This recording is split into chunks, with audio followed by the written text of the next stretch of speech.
President, revered elders, Dr. Vedanagaran, brothers and sisters of this August Assembly. This is the third session for teachers. Well, as I told you earlier, I feel proud of my profession and naturally would like to share whatever I know, hailing from the family of teachers for several generations. This is January 25th. This month of January is unique and special for three reasons. One, the 5th of January happens to be the birthday of Guru Gobind Singh. 7th of January, as per Hindu calendar, happens to be birthday of Swami Vivekananda. The 30th January is the Martyrdom Day, Mahatma Gandhi. These three are very important events and we can learn a lot from them. I can tell you, my friends, there was a person who was simply wandering along the Himalayan range of mountains, simply wandering in the name of meditation and in utter solitude. He's a deep thinker, a seeker, and a true aspirant. While he was just moving down the Himalayan range, trying to achieve something, trying to experience something transcendental, suddenly he listens to a voice. This is not the place for you. Go back. You are to serve your country. You are to awaken the entire humanity. This is the job you are supposed to do. You cannot spend your life in aloneness or loneliness. Something lofty, ideal is designed for you. My dear son, go back. He heard that ethereal voice when he was just going down the Himalayan mountains. And he came down and started inspiring everybody. He is Guru Gobind Singh. Guru Gobind Singh inspired everybody not simply because of his speeches or scholarship or capacity of memory or recapitulation. Guru Gobind Singh inspired people because he has set himself as an example for others to emulate and learn. It is in this context we will be happy to learn that Guru Gobind Singh is the greatest man born in this land belonging to the 17th century. And it's also interesting to note that he has got an iron will, so strong, and with firm conviction, uncompromising, very steady and sturdy and well. But suddenly, he has vision of a free Khalsa. Vision of a free Khalsa. What do we mean by Khalsa? Khalsa means pure. He had a vision of a pure land, or land of purity. Thereafter, he struggled hard to see that purity is established and practiced around him, among the people. And later, from this purity, Guru Gobind Singh evolved to another level of free Khalsa. Khalsa is a community where he believed in, first to begin with purity, and in Khalsa, he believed that there should be community prayers and community dining. They eat together, they pray together, they work together. That kind of togetherness is a sign of cooperation, integration, rising above levels of ego or self-praise. It's something like that to work together. So as he started working together, fraternity, love and sacrifice are the governing principles. When we work together, love is absolutely necessary. Unhealthy competition, meaningless rivalry, the prejudice and the bias.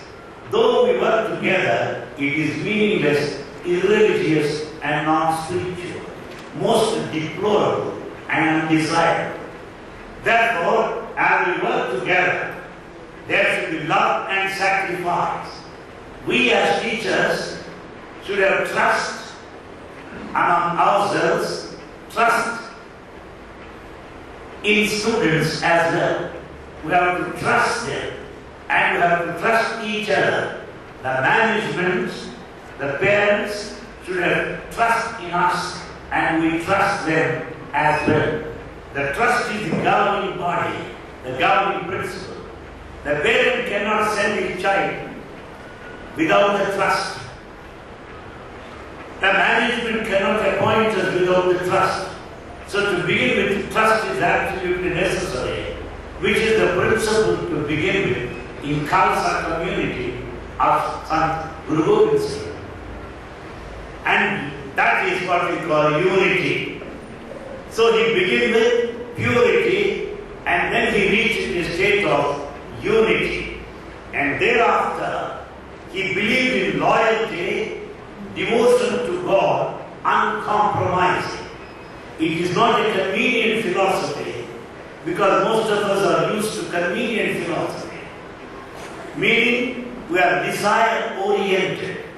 If this God fulfills my desire, okay, or else I have addresses of so many gods spread all over the country. So this kind of a thing will not work. Guru Gobind Singh stressed that it's necessary that we should have unflinching loyalty, total loyalty. That kind of strong faith is the principle of Sadhu Guru Gobind Singh in free Khalsa. That is divinity. The divinity is possible with strong faith but not otherwise. Because the life is full of bumps and jumps, ups and downs, lashes and slashes. It is not the bed of roses. But when experiences are sad and painful, our attention deviates.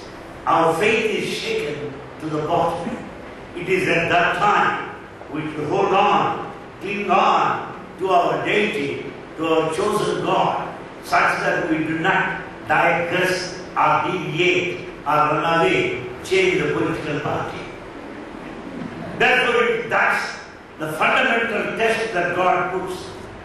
Because all of us pass through different kinds of experiences.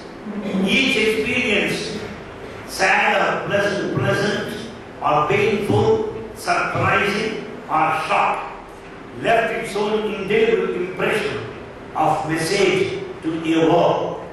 We evolve into a higher soul. We evolve into a nobler level.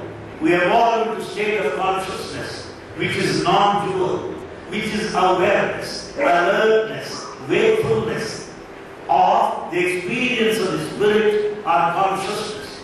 The experience of the spirit or soul or consciousness is possible if only when we are non-dual. Therefore, God does not put us to test. Not that He is a sadist or a masochist either. Torturing one's own self, that is masochism. Torturing others is sadism. God is not a sadist nor a masochist either. He allows certain things to happen. Give us a long rope to hang ourselves.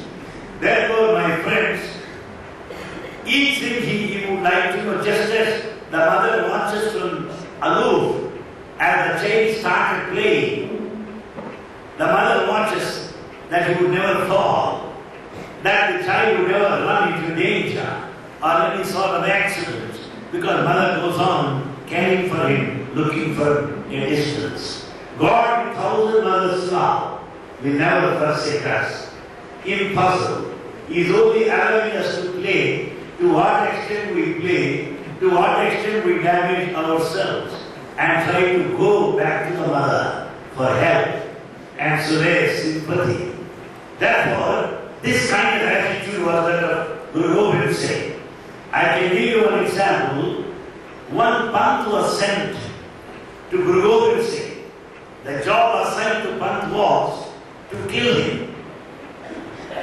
There cannot be any other test much worse than this, to allow oneself to be killed. But they are of that cadre, or that level of divine spirit. Guru Gobind Singh knows pretty well that Pant came there with his assignment to kill him. He knows. What did he do? He said, he called him close by and said, "Don't worry, nothing will happen to you."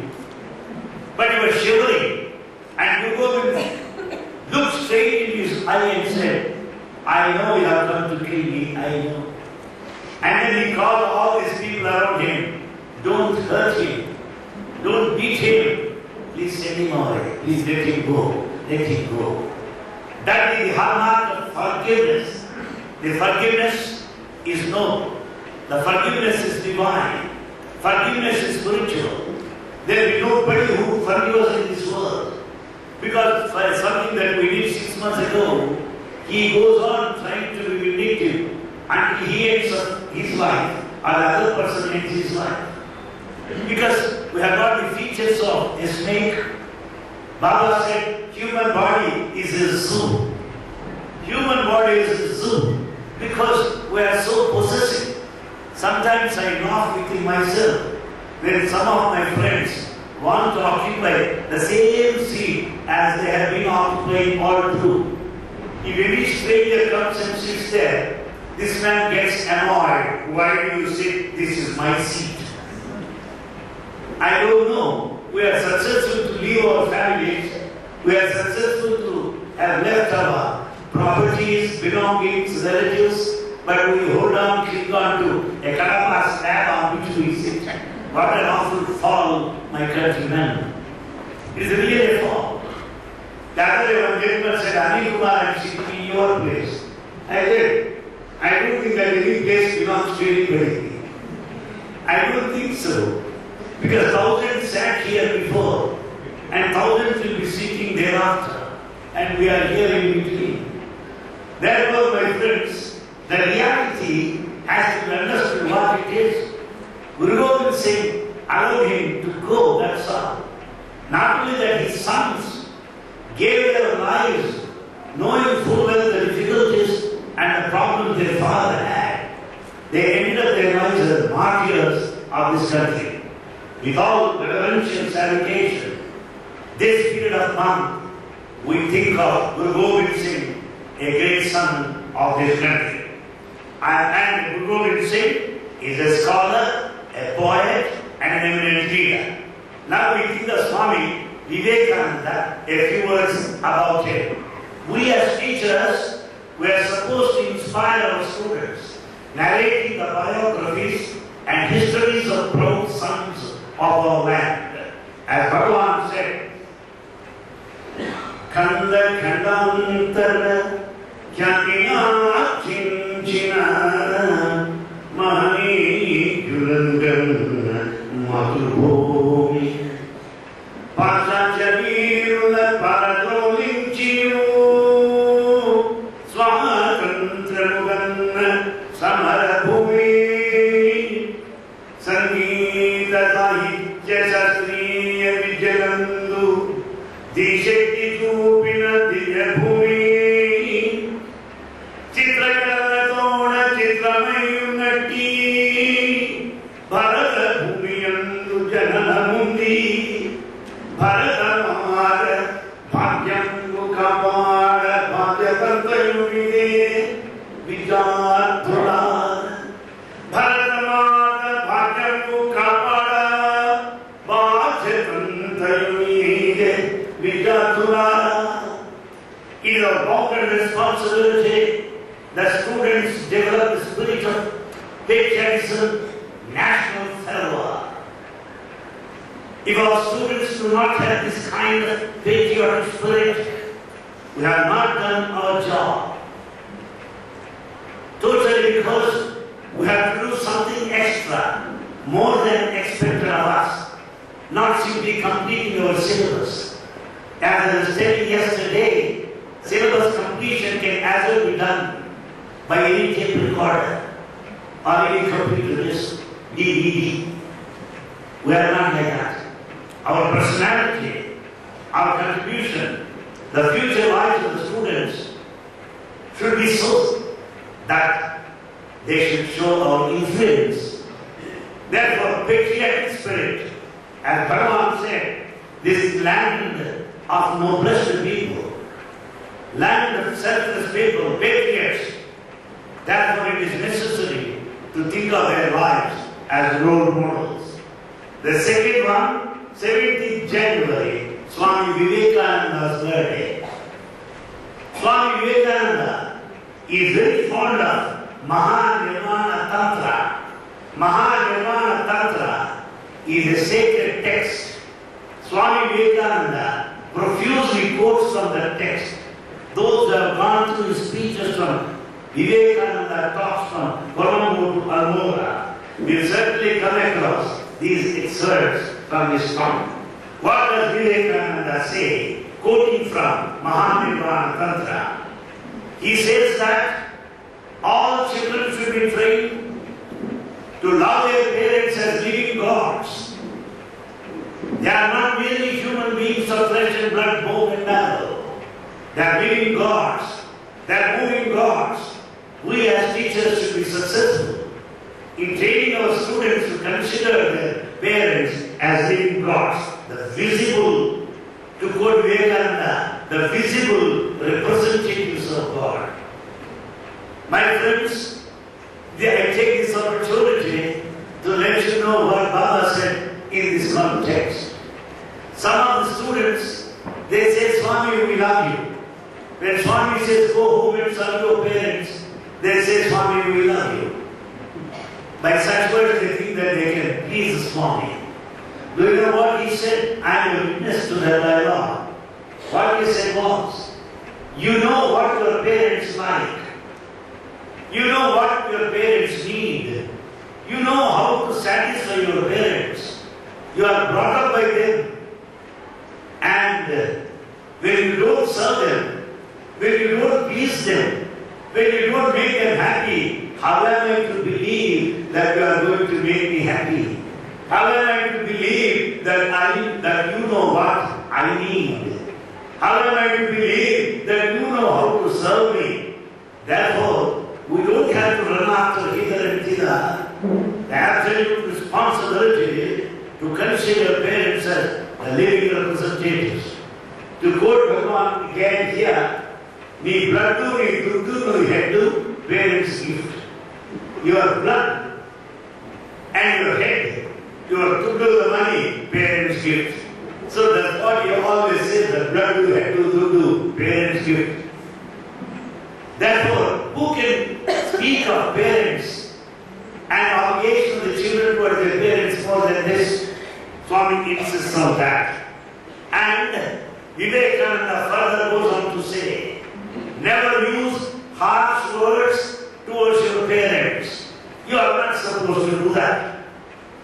Don't show any temper or anger or resentment towards your parents. Why? Because if we show resentment and anger, naturally that will boomerang in course of time. Baba gave an example. One student asked him, Swami, if my father is on the wrong side, what am I to do? The boy is of this computer age. Therefore he puts such questions. What am I to do when my parents are on the wrong side? He thought Swami would support him. He didn't say that. Whatever parents do, they do it in your own interest. They don't have anything, life beyond the future, the career of their children. But if you are on the wrong side, try to explain, try to convince, and by your behavior, let them agree with you, not by enforcement, not by pressure, not being harsh towards them. That's what he said. And And further, Vivekananda also says from this Mahanirvana Tantra, children are supposed to stand until the parents are seated. But today the children will ask the parent to get up and bring a glass of water for him. But it's very often state of affairs. I can give you an example. The tradition in this country is our students do not sit until the teacher sits. I think it is still going on. Still going on, thank God. But in the West it is rather a surprise. They don't mind enjoying a Coke in the classroom. That's something I don't like it. But here, children stand until we are seated. Baba himself is the best example. In the year 1972, in one of the summer courses, to be addressed by V.K. Gokak, the first Vice Chancellor, when the course was held there in Bangalore, Whitefield campus, about 1,000 students were seated, including professors and representatives from all over the country. And Baba was there in the midst inquiring students, what did you have for the breakfast? How many dosas could you eat? Do you like puris? By talking these things, he comes closer and closer. If God goes on declaring, I'm God, and God will be frightened of him. Will be afraid of him. If you are God, please continue to be God. Leave me alone. I'll be very happy if you leave me alone. But it's not like that. God wants to be closer and closer. Endear himself by talking about your family, by talking about your job, by referring to your certain habits, not known to your friends or parents either, by revealing certain secrets which you kept in the innermost recesses of your heart, safer than a locker of an godless almirah. He breaks them open and reveals, of course, in secret. He won't tell me in public. He knows that we are sensitive, that we are not happy about certain things that we do. So Bhagavan was in the midst of that vast gathering of 1,000 students there and professors. When V.K. Gokak came, they all stood. Swami also stood along with them. And when Gokak sat, Swami sat thereafter. And then I was wondering what happened to Swami. Has he forgotten his divinity or what? And then he stayed and said, I have come here to be a role model. I practice, then I preach. I have no authority to preach without practicing. I do it. I am sure Vedanarayan remembers that year, 88. A man from village came here, taught to our students a kind of bhajan, what we call Chekka bhajan, where there will be two horizontal wooden pieces. Oh, it was wonderful, nice to see them dance. And Swami sent that gentleman, a villager, to teach that Chekka bhajan to our students. Vedanarayan also was there at the time. He danced well, I vaguely remember. Of course, I don't want you to demonstrate now because of the long lapse of time. I know that. And then Swami came on the final day. I was the state president of the organization and I was there in his car. Both of us got down and Swami did a nice demonstration. And then towards the end, Swami said, boys, get it. Get it. What did they bring? They brought a big silver plate with silk clothes, 25,000 rupees, fruits, and Swami asked all boys, say thank you Guruji, touch his feet, say thanks to him, and gave him all the money and all clothes, and looked at me and said, I teach my children like that, how to be grateful, how to be respectful to students, I teach them. You remember? That photograph is still with me. Therefore, living with God is an experience. We begin to learn over a period of time that is the message of Swami Vivekananda. And Vivekananda also lays much emphasis on getting a good name. Very important. Good name. Bhagavan goes a step further. To be good is better than being great. You can be great and you may not be good. It is enough if you are good, need not necessarily be great. This kind of subtle distinction we do not know until we heard from Swami.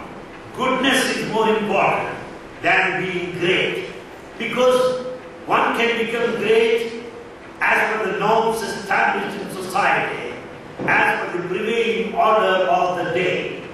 One can be good by the dictates of one's own conscience, by responding to one's own conscience, by listening to the inner voice. So Vivekananda says one should get good name. Bhagavan says be good, which is more important than being great. What is this goodness? Each one thinks that he is good. But what is goodness? It is very difficult to define goodness. Baba defined what goodness is. See good, do good, be good. That is all goodness. See good. What do you mean by see good? Seeing good. Not that what we like, not the company that flatter you or play to your ego or to satisfy the galleries there. No. What do you mean by seeing good? Good, goodness, Satyam, Shivam, Sundaram. Truth, goodness and beauty. Truth, goodness and beauty. Satyam, Shivam, Sundaram are the three attributes of the divine. So, when you see good meaning, you see divine in everyone. You see the divine all over. When you meet any person, you are not meeting a stranger, you are meeting God Himself. That's what meant by see good. The next, do good.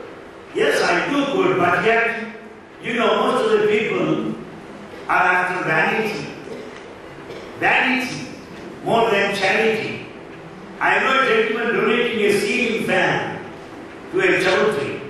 On all the three wings of the ceiling fan, he got his name written.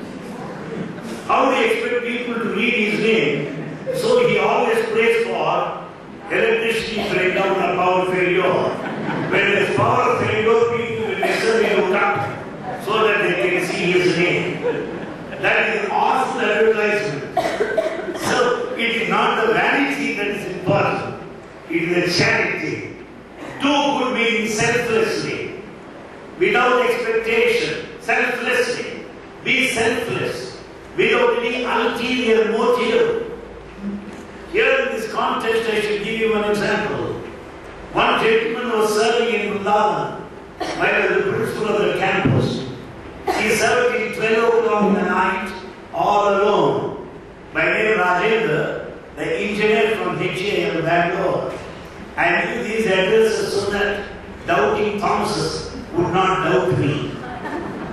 Therefore, that gentleman worked and he had to go to office next morning by 10 o'clock. And that evening, as usual, he was working on that painting job in Vrindavan. Swami visited the campus.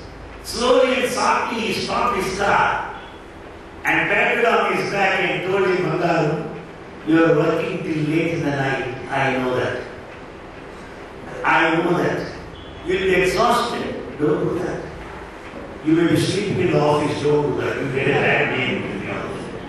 And gave him proofs. In the meantime, I saw and ran there to grab the credit. Because some people enjoy grabbing others' credit. So I went there, started introducing him. Before I opened my mouth, Baba said, "Niveni Chappanakkale. You don't need to say anything about him. I know everything of both of you." Therefore, my friends, they also serve that stand and wait, says Ishwara. They also serve that stand and wait, unnoticed, unrecognized, without word of appreciation or praise or recognition or promotion or professional prospects. They were silently. They don't bother or any word of thankfulness or gratitude. that is doing good. We know some people act. Action is action. And action, the greatest actor, God Himself, Krishna, who can be better actor than Krishna Himself? So I cannot act before and ask for rewarding God Himself, the best of actors in the universe. Such an action I did long back at the time of inauguration of this university building. It was the groundbreaking ceremony and they were preparing the ground. And coming to know that Swami will be coming over there on a visit, I just asked somebody to borrow a crowbar and started acting very well in the smart way ever possible. Well, because I know Swami will be coming, since I was the state president, they gave it away to act. Well, I was doing it, and Swami stopped his car and said, ye act just now, how nice you are acting. And I openly said, Swami, I am acting because you may notice me. I am happy you have noticed. Then Swami laughed and said, I know you are coming from Venkatagiri. Last night you gave the talk. That's the rest of the things. What I want to inform is that he knows, even when we act, outwardly he may not say, but he knows who is the real worker. Therefore, okay, so do good meaning, unnoticed, selfless, without any ulterior motive. So see good, divine everybody, do good, such that you will selfless karma yoga, nishkama karma, and then be good. Be good meaning what? Be good, yes, I am good. Some people say I am good. I don't smoke. Oh, good, I see. I don't play cards. Oh, good. I don't take electricity and what you call beetle nut. Good.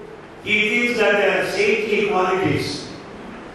Baba said once upon a time, commenting on this sloka, Advaita Sarvabhutana, Maitra Karuna Evacha. Advaita, do not have any kind of hatred towards anybody. Their Gitacharya did not stop at that stage. Advaita Sarvabhutana, hatred, don't hate anyone. He didn't keep quiet. Then he said, Maitra Karuna Evacha.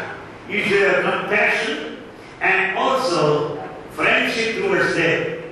Then explaining this statement, Baba said, Advaita Sarvabhutana, don't hate anybody. This wall does not hate anybody. It means that this white wall is a saint. Therefore, I don't chew pan, I don't play cards, and I don't drink coffee. So what? You are not the savior of this world.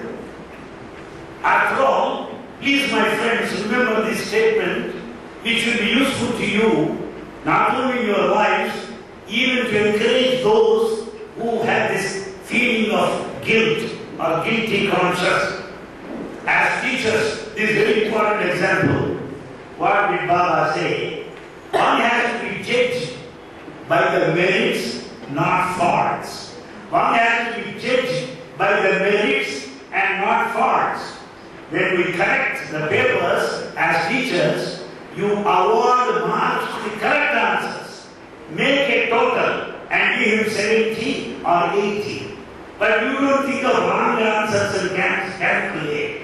Just as we evaluate, assess paper on the basis of the correct answers, God also evaluates on the basis of our positive nature, our values of merits, not by our faults. It is the mosquito who would like to extract blood from your body. God is not a mosquito. It is the honeybee that would like to suck the nectar from the lotus flower. God always judges our merits and not our faults. Therefore, those that think of their faults repeatedly, they turn negative in their life, frustrated, depressed, hopeless, suppressed, neglected. On the other hand, when once they are aware of their strengths, of their positive talents and and hidden skills within them, they will evolve into better creatures, into higher people. That's what being good. Being good meaning know your own strengths, know your own merits. There are some people that shamelessly declare in some of our public meetings, before coming to Baba, I was a fool number one. Before coming to Baba, I was a gambler, I was a drunkard. Well, I simply tell you to shut your mouth. Why do you reveal those things about which you are not happy for yourself? You are not happy to be a smoker. Why do you say, I was a smoker? So what? So what? My friends, we may have certain things, but then what? God accepts each and every one of us as we are. Yes, God is love, love is God. He doesn't say I love you if only you are like that. Condition 1, clause 2, clause 3, check, nothing like that. I can also tell you my deep conviction, guilty consciousness is much worse than the guilt in itself. I may do something bad. There it's the matter. Feeling of that repeatedly again, saying to everybody that I don't get anything I cannot improve. Guilty consciousness is the worst of the things that could ever happen. It spoils our interrelationships. It spoils our performance.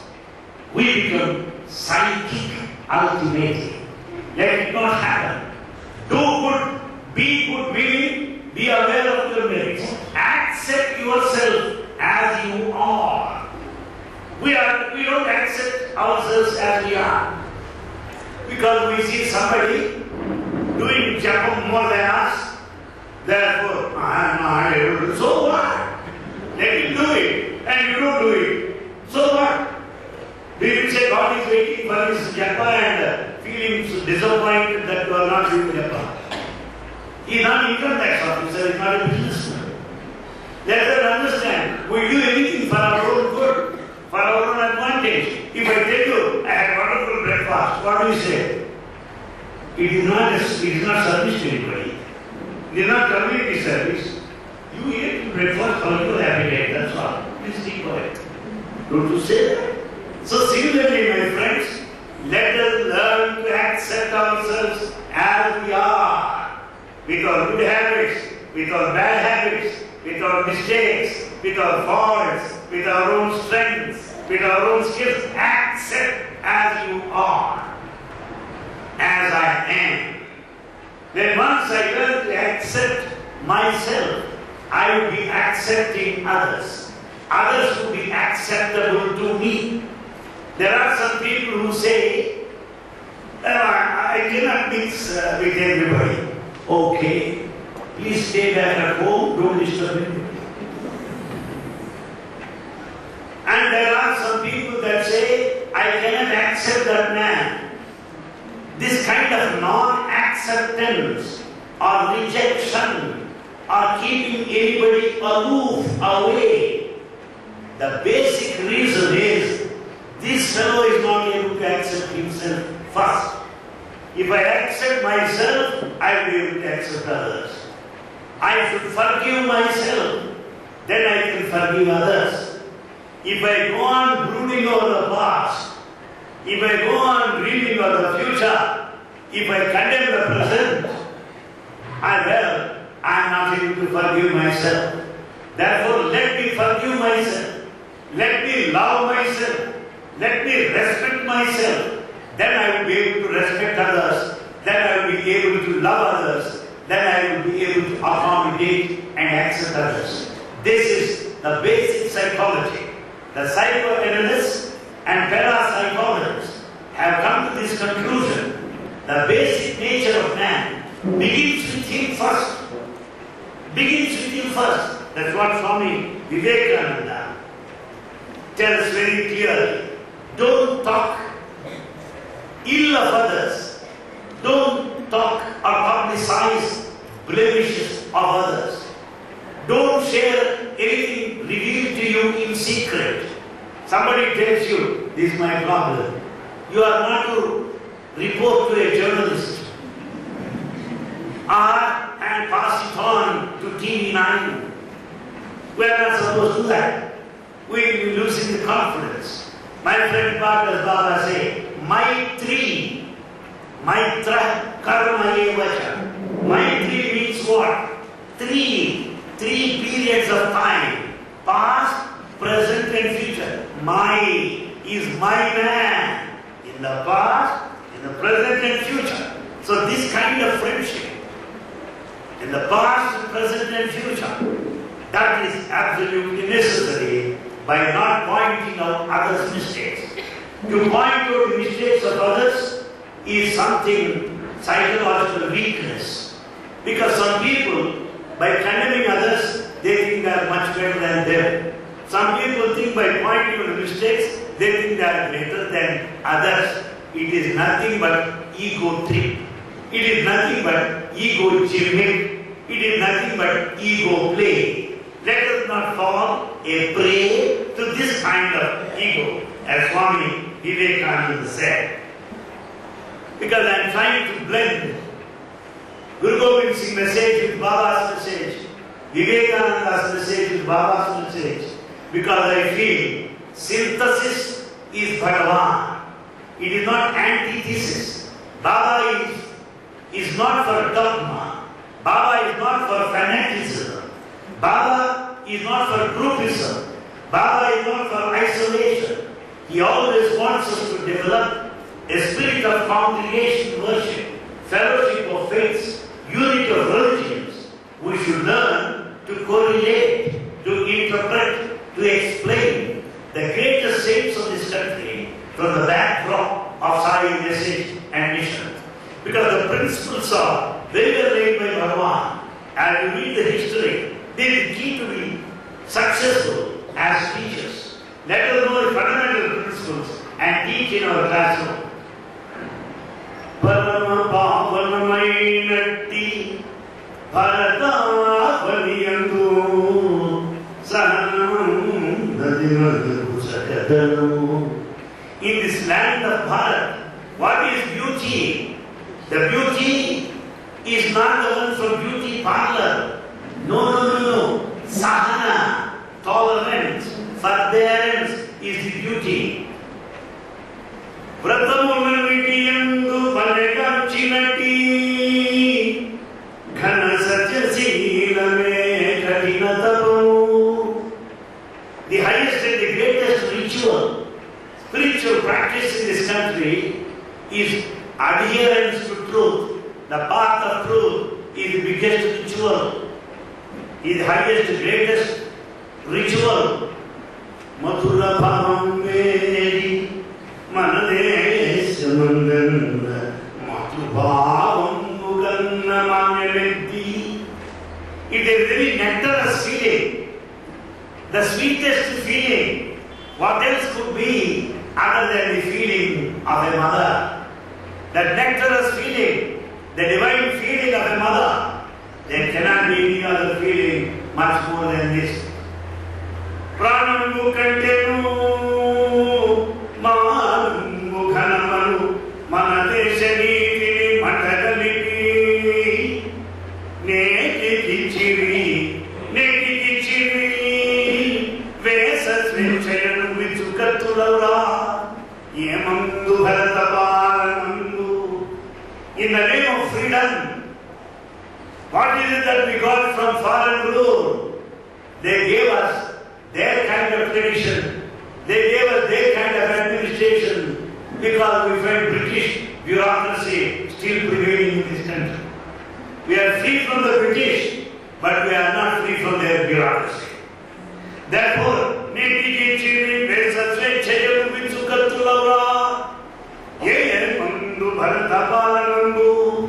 what are we to speak of this administration of Bharat, which is still gaping, which is still adopting the foreign rule? Therefore, the principles are very well laid down in front of us. Our job is only to explain, is only to interpret, to make our lessons, to make our instruction really interesting.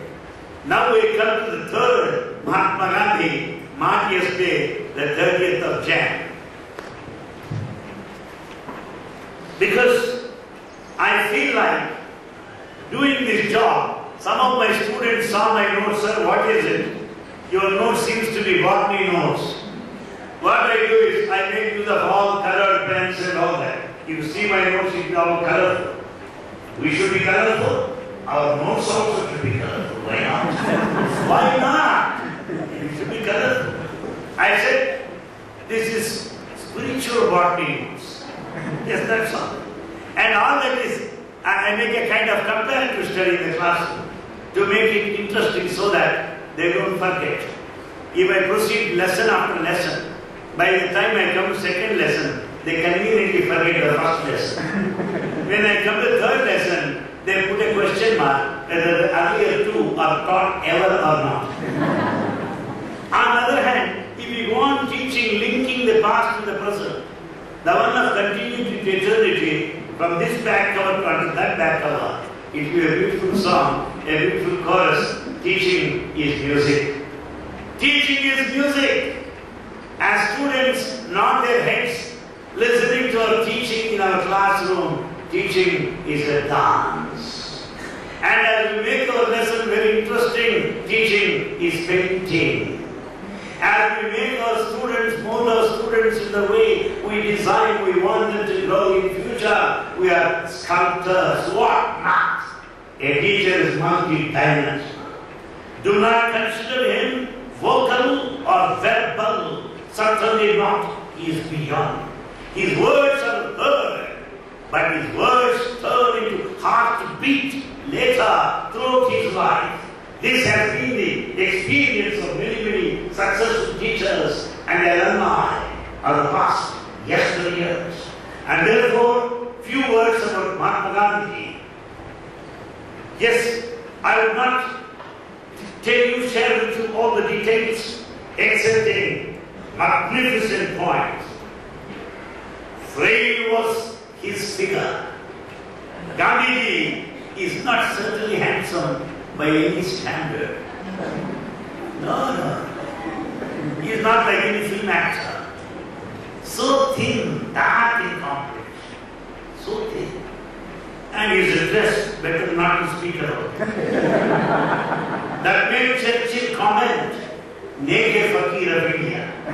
Naked fakir of India, but that showed the British Empire. And he's not naked fakir, but he's Mahatma of Bharat. Mahatma. To that level, fragile in figure, short in stature. Mahatma Gandhi is not an ordinary personality. 2 points which I want to tell you, share with you. Because I'm not going into the details of his biography, as is not the occasion, not the time. What does he say? In India's freedom lies the freedom of the entire humanity. India's dignity has to be preserved for the coming centuries because the world is going to follow India. You must also heard Arnold Toynbee. Arnold Toynbee, Professor Arnold Toynbee, the greatest historian. What did he say? The world will have to look to the east towards the end. The world will feel glamorous, sophisticated, civilized because of Western culture. But it has turned to east someday or other. That's what Gandhiji said. He said India's freedom is the freedom of the world. The dignity in the culture of India will only be the solace for the rest of the world. That I really want to share with you. What does Bhagavan say about it? A train has so many compartments. All the compartments are driven forward by the engine in the front. That engine is Bharat. Compartments are the rest of the countries of this world. All other compartments just to different countries. Not only that somebody asked Bhagavan Swami, how is that all avatars are born here in this country? Why not in the United States so that they can enjoy milkshake, shake and also pizza? Poor gods in India, they have to be satisfied with cow herd milk and butter and all. What's all this? Why not? Because beautiful cities in the US, or even in India, there are some metropolitan cities like Bombay and Delhi. But they like villages throughout. Why? Why God has taken birth in India, avatars in India? You know Baba's reply? Where is the driver of the engine? Where do you find the guard of the train?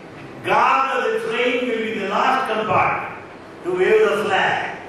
Engine driver will be in the first one engine there. Why? There you find the fire and energy. And that energy is sufficient to pull all the rest of the compartments behind. So this kind of energy there, yajna, yagas of this country, engine is Bharat, driver, God himself, avatar of this land. That's what Bhagavan said. Who else can praise this country more than this? He is satisfied with that. Further he said, you all heard of Mahabharata. We have got one character, known for physical strength, can smash anybody within no time. Take any big tree, in seconds he can pull out from its roots. Kill any number of people, physical strength. Bhima. The very character of Bhima, the name also sounds good. A lead man cannot play the role of Bhima. No.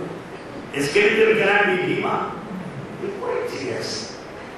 And then you have another character in Mahabharata, known for intellectual excellence, known for academic excellence, being an expert in archery, who never knew any defeat. That's why he's called Vijaya, the winner, ever winner. He has no jealousy. He's called Anasuya. He not only speaks, but he practices. That's why he's called Sabyasachi.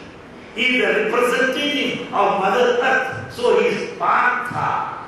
He does it implicitly, in strict obedience. Therefore, Kuru Nandana. Kuru, do it. Nandana, my child. Kuru Nandana, do it. Anasuya, you have no jealousy. Partha, you are a member of the parliament, representing all the people. Arjuna, white, pure, purity. Arjuna, Partha, Kaunteya, Dhananjaya, Falguna. Not one Padma Shri, Padma Bhushan. He has 12 titles. Known for excellence. One physical strength, another the mental strength, intellectual caliber, alertness and awareness. What did they do? Both of them had to obey the command of Dharmaja at the center. Bhima on that side, Arjuna on that side had to follow Dharmaja at the center. Bharat is Dharmaja, Bhima is Russia, Arjuna is America, said Bhagavan Sri Satsai. That is the spirit of this country. That is the glory of this country that we have to uphold. And not only that, we have to see that our children come to our care. We have very good thoughts, precious thoughts to begin with. Good thoughts. As we think, so we become. As you sow the seed, as you sow, so you reap. That was absolutely necessary. They were good thoughts. Unfortunately, a man of valor, a man of strength, a man from royal family, a blessed one who has grown in times of Lord Krishna, a pet son, such a man of what we call the pride, Abhimana, that kind of what we call attachment, is very conscious of his strength. Duryodhana, what happened to him? All his thoughts center around the ruin of Pandavas. Therefore Baba says, is there any man named after Duryodhana? Sir, there is one fellow, our neighbor is Mr. Duryodhana. Would you say that? No Duryodhana in any state. It only means we are not supposed to entertain evil thoughts. Nothing, a thought that would ruin anybody. Therefore, we don't want to name our children after the youth. And there also we find another character where we find listening to bad things, listening to bad words, because there are some people who want psychophancy, brush, cherry blossom. They want to be polished. No, we are not here to polish or admonish anybody. My friends, if there is any person who is independent, who has no boss, he is a boss of himself, he is only a teacher, please understand that. You have no boss. After all, your academic excellence, your teaching ability is the crown of your success. No boss. Boss is there only to sign your salary certificate, that's all. Boss is there only to see those who do not teach that they should start teaching them. Of course, he cannot help them any day. A fellow failure continues to failure and he leaves this planet. Therefore, teaching profit is one of dignity. Alas, we made it what you call decline to the level of subordination. We allow ourselves to be dominated upon. No. A teacher is independent. Understand that. And this is possible by not simply pleasing others, by seeking favor. That is, hold on to our own principles. Hold on to our conviction. Doesn't matter, even if you have to lose certain favors, even if we don't have certain advantages by polishing others' shoe. I am reminded of Abraham Lincoln, the former President of America. One day he was seen polishing his shoe. A guest said, "Hey, do you polish your shoe?" He said, "Yes, I polish my shoe." "Whose shoe do you polish?" That's what he said. Therefore, we are supposed to have this kind of self-respect and dignity. By paying heed to others' words, well, we become naturally prejudiced. That's what happened to Mother Kaika. The Kaika is a very good lady who loved Ramchandra more than her own son loved Ramchandra, because there is Dati Mandara, the nearest cousin of many people, who carry tales against people, who are full of jealousy, who blame others. Naturally, Kaika, ruling the entire clan, was subjected to, because responsible for the death of Dasharatha. Even is there any lady named after Kaika? Shishupala, I have got the very bad looks. Anybody, sir, my friend is Shishupala. My wife's name is Kaika. Chichi. So, to be good meaning, not to have any evil thoughts, not to do anything bad either. Therefore, my friends, let us see that our children grow in a natural way. Let us see, we'll be proud of our children. The subject is inexhaustible. The subject is infinite. Your joy, your enthusiasm, your receptivity, your sensitivity, your eagerness, they are also infinite. But yet we do have time constraint. I understand we have to have our lunch and then go in line for evening darshan. I understand it. But let me express my joy, my friends, though there are lots of things to share with you. I hopefully, respectfully, prayerfully wait eagerly, anxiously for an opportunity to visit that great land of Kerala.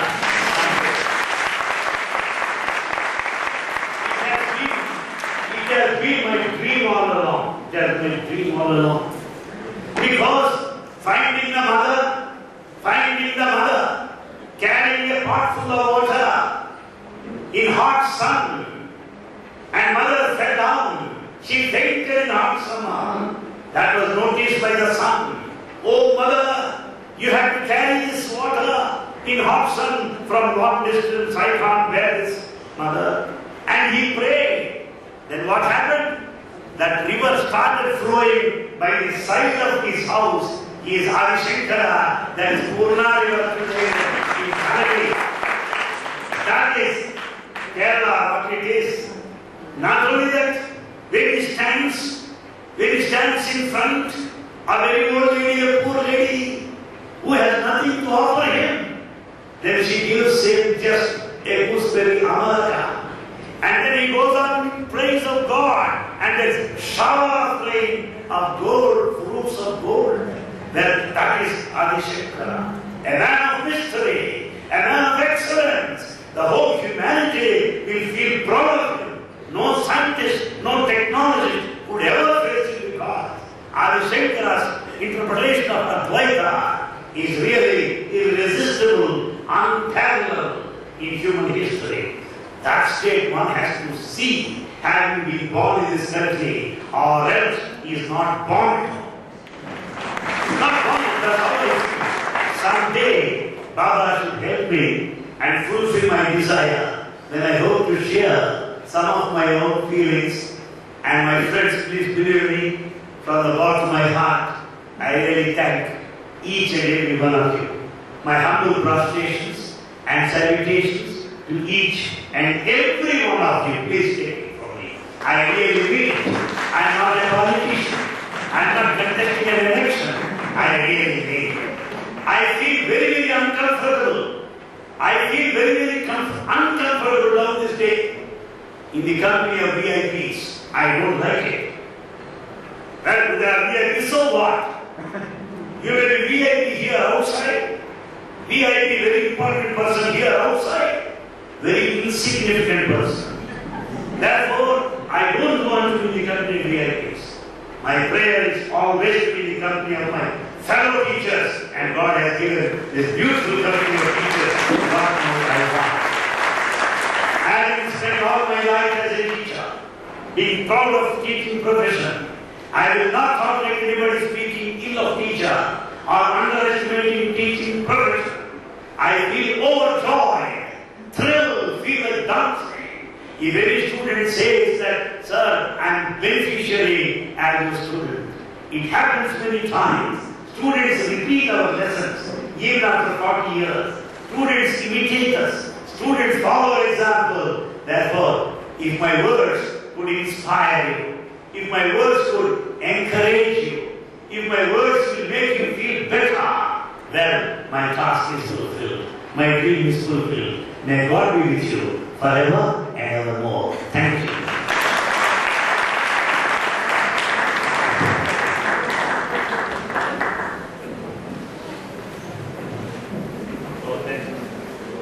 Sir, there's a nice story about this water. There used to be one great gentleman, Valmiki, a Sai literature. He is Kasturi himself. He hails from Kerala, got a good name in Karnataka, settled in Andhra. But he is a Malayali, that works. So, Kasturi's contribution to Sai literature is matchless. He told Swami, while the speaker speaks, I will carry a glass of water to him to inform him that it's time to stop. I don't know whether Vaidyanatha will do that to him.